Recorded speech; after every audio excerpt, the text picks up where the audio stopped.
ভারতের মেঘালয় রাজ্যের পাদদেশে অবস্থিত ব্রহ্মপুত্র যমুনা বিধৌত পলিমাটির এক লালনভূমি জামালপুর।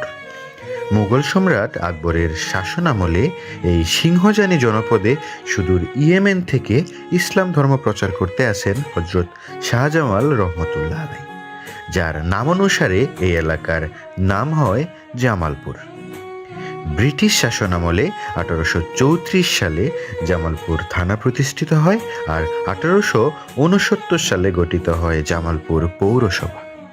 স্বাধীনতার পর 1978 সালে জামালপুর জেলা হিসাবে আত্মপ্রকাশ করে এবং 1983 সালে গঠিত হয় জামালপুর উপজেলা।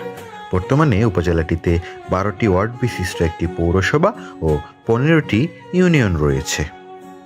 একসময়ের পিছিয়ে পড়া এই জনপদের অগ্রযাত্রা এখন চোখে পড়ার মতো ঈর্ষণীয় এবং অনুকরণীয়। ইসলামপুরের কাঁসার বাসন ও গুড়, মেলান্দহের উন্নতমানের তামাক ও তৈল, দেওয়ানগঞ্জের আখ ও চিনি, সরিষাবাড়ির পাট ও সার, মাদারগঞ্জের মাছ, দুধ ও ঘি, বক্সিগঞ্জের নকশি কাঁথা আর জামালপুর সদরের আনারস, পান, বুড়িমার মিষ্টি, আজমেরের জিলাপি, সরবাজা, পায়েসের খ্যাতি পুরো বাংলাদেশ জুড়ে।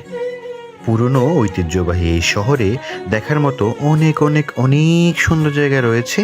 মুক্তিযুদ্ধের অনন্য ইতিহাসের সাক্ষী এই এলাকায় রয়েছে অনেক ঐতিহাসিক মসজিদ, মাজার, মন্দির।